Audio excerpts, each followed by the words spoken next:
আজকে দুপুরে সবুজ শাক ভাজি করেছিলাম আর কলা দিয়ে মাছ দিয়ে একটা ঝোল তরকারি রান্না করেছিলাম। সব কিছু আপনাদের সাথে শেয়ার করব।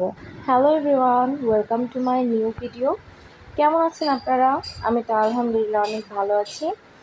আজকে আমি দুপুরে কি রান্না করলাম সেগুলো আপনাদের সাথে শেয়ার করব ভাবছিলাম। তো এই যে নতুন ভিডিও নিয়ে আবারও চলে আসলাম। আজকে মূলত আমি রান্না করব কাঁচা কলা দিয়ে মাছের একটা ঝোল তরকারি আর শাক ভাজি রান্না করব, সবুজ শাক। তো এখানে আমি মাছগুলো সুন্দরভাবে ধুয়ে নিয়েছিলাম ফার্স্টে, দেন এই যে ভেজে নিচ্ছিলাম। এখানে দেখেন আমি সব কিছু রেডি করে নিয়েছিলাম। পেঁয়াজ মরিচ সুন্দর করে কেটে নিয়েছিলাম, রসুন কেটে নিয়েছিলাম শাকে দিব বলে। ওইদিকে শাকও সুন্দর করে কেটে ধুয়ে রেখেছিলাম, আর এদিকে কাঁচা কলা পানিতে ভিজিয়ে রেখেছিলাম, কারণ কাঁচা কলা যদি পানিতে এভাবে ভিজিয়ে না রাখা হয় তাহলে এটা একদম কালো কালো হয়ে যায়, যার কারণে আমি কাঁচা কলাটা কেটেই ভিজিয়ে রাখি। আমার মনে হয় সবাই এই ট্রিক্সটা জানেন। আচ্ছা যাই হোক, তো এখানে আমি রান্না বান্না করতে একদম শুরু করে দিয়েছি। প্রথমে ওইদিকে আমি ভাত চড়াই দিয়েছি। আপনারা যারা আমার ভিডিও দেখেন তারা তো জানেন আমি সচরাচর 2 থেকে 3টা তরকারি রান্না করি।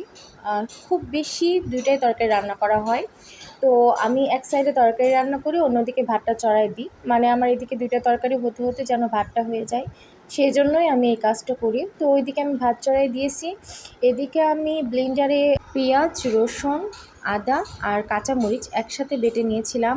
আমি এভাবেই কাঁচা কলা তরকারি রান্না করার সময় সবসময় কাঁচামরিচটা একটু বেটে দিই, কারণ একে তো কাঁচা কলা একটু সবুজ সবুজ ধরনের হবে তরকারিটা, তার মধ্যে যদি কাঁচামরিচ বাটা দেওয়া হয় তাহলে তরকারিটার কালার আরও বেশি সুন্দর হয়।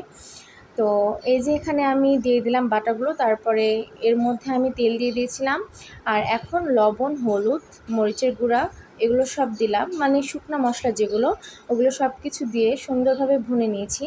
এই যে দেখতে পাচ্ছেন কড়াইয়ের উপর দিয়ে তেল চলে এসেছে, এর মানে সুন্দরভাবে ভুনা হয়ে গেছে।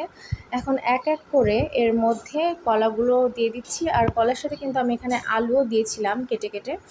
তো একসাথে সবগুলো দিয়ে দিলাম, এখন এটা সুন্দরভাবে ভুনবো।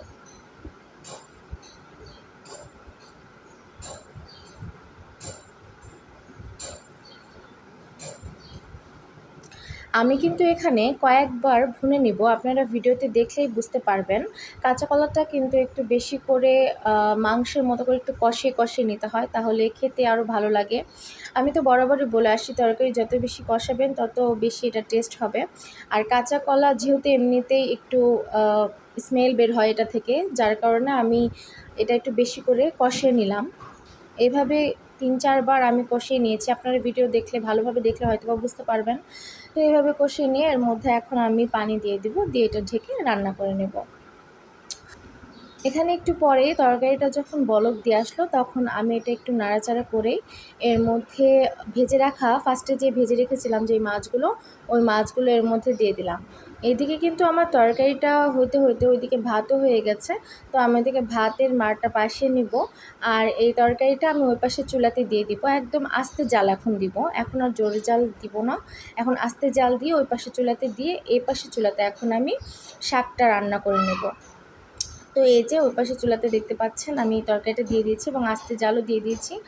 এখন আমি এই কড়াইতে শাক ভাজার জন্য যা যা লাগে, পেঁয়াজ কুচি, রসুন কুচি, তারপরে শুকনো মরিচ দিয়ে দিয়েছিলাম কয়েকটা, দিয়ে পেঁয়াজটা একটু যখন লাল লাল হয়ে আসলো তখন আমি এর মধ্যে শাক ভাজিটা দিয়ে দিলাম। শাকটা সুন্দরভাবে ধুয়ে রেখেছিলাম, আগের ভিডিওতেই তো দেখতে পেয়েছেন। তো এখন এর মধ্যে শাকটা দিয়ে এর মধ্যে লবণ আর হলুদ দিয়ে সুন্দরভাবে, যেভাবে শাক ভাজি করে আপনারা তো জানেন, ওইভাবে আমি এটা করে নিব। কিছুক্ষণ পর পর এটা আমি নেড়ে দেব। আর এই শাকভাজিটা আমি আস্তে জাল দিয়েই করি রান্না, কারণ শাকভাজি আস্তে জাল দিয়ে রান্না করলে এটার টেস্ট আমার মনে হয় যে ভালো থাকে। তো এইভাবেই আস্তে জাল দিয়ে কয়েকবার আমি শাকটা একদম রান্না করে নেব। আস্তে জাল দিলে হয় কি সুন্দরভাবে গলে যায়, আবার টেস্টটাও মনে হয় যে ভালো থাকে। তো এইভাবে আমি রান্না করে নিলাম। শাকে কিন্তু আমি একদমই পানি দিইনি, ওইভাবেই রান্না হয়ে গেছে শাকের পানিতেই। তো এই যে এখানে আমার রান্না করা তরকারিগুলো সব আপনাদেরকে দেখাচ্ছিলাম। ওইদিকে কলা আর মাছের তরকারি রান্না হয়ে গেছে, এদিকে শাক ভাজিটা আমি খুলে নিয়েছি, আর এদিকে ভাত। এখন আমরা খাওয়া দাওয়া করে নেব। তো ঠিক আছে, আজকের মতো এখানেই। সবাই ভালো থাকবেন, সুস্থ থাকবেন। আল্লাহ হাফিজ।